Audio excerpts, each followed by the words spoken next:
৩৫০ কোটি টাকা ব্যয়ে নির্মিত অত্যাধুনিক টার্মিনাল, সম্প্রসারিত রানওয়ে, আন্তর্জাতিক মানের অবকাঠামো সবকিছু প্রস্তুত ছিল দক্ষিণ পশ্চিমাঞ্চলের সবচেয়ে বড় বিমানবন্দরকে নতুন উচ্চতায় নিয়ে যাওয়ার জন্য। কিন্তু আজ সেই বিমানবন্দরে নেই যাত্রীদের ভিড়, নেই ব্যস্ততার চেনা দৃশ্য। যে টার্মিনালে প্রতিদিন হাজারো মানুষের পদচারণা ছিল, সেখানে এখন নেমে এসেছে অস্বস্তিকর নীরবতা। অনেক চেক ইন কাউন্টার বন্ধ, অপেক্ষা কক্ষে নেই আগের সে কোলাহল। বলছি যশোর বিমানবন্দরের কথা।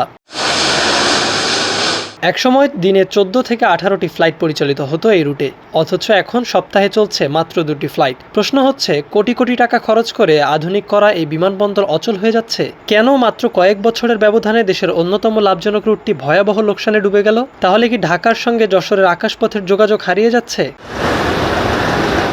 16 জুলাই বড় ধাক্কা আসে। ধারাবাহিক লোকসান ও যাত্রী সংকটের কারণে যশোর রুটে 3 মাসের জন্য সব ফ্লাইট স্থগিত করার ঘোষণা দেয় ইউএস বাংলা এয়ারলাইন্স। এর আগে এই রুটে ফ্লাইট বন্ধ করেছে নভোএয়ার। আরেক বেসরকারি এয়ারলাইন্স যশোরে ফ্লাইটও চালু করেনি। এখন শুধু রাষ্ট্রীয় বিমান বাংলাদেশ এয়ারলাইন্স সপ্তাহে মাত্র 2 দিন, মঙ্গলবার ও শুক্রবার ফ্লাইট পরিচালনা করছে। একসময় যেখানে প্রতিদিন ডজন খানেক ফ্লাইট ছিল, সেখানে সপ্তাহে মাত্র 2টি ফ্লাইট দক্ষিণ পশ্চিমাঞ্চলের লাখো মানুষের জন্য বড় ধাক্কার কারণ হয়ে এসেছে। কিন্তু কি কারণে এমন হলো?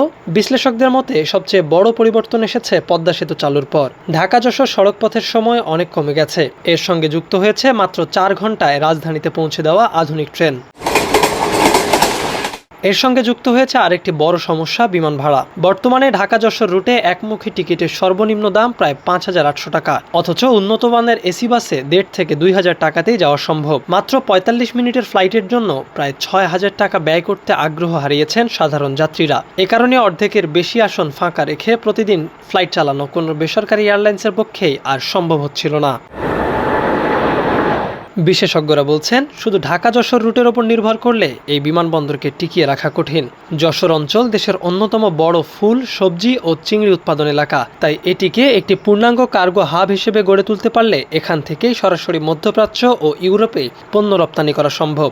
একই সঙ্গে যশোর থেকে চট্টগ্রাম, কক্সবাজার কিংবা আন্তর্জাতিক গন্তব্যে সরাসরি ফ্লাইট চালু করা গেলে যাত্রীও বাড়বে, আয়ও বাড়বে। এখন প্রশ্ন একটাই, যশোর বিমানবন্দর কি আবারও দক্ষিণ পশ্চিমাঞ্চলের আকাশের প্রাণকেন্দ্র হয়ে উঠবে, নাকি কোটি টাকার এই অবকাঠামো ধীরে ধীরে পরিণত হবে আরেকটি সাদা হাতি প্রকল্পে?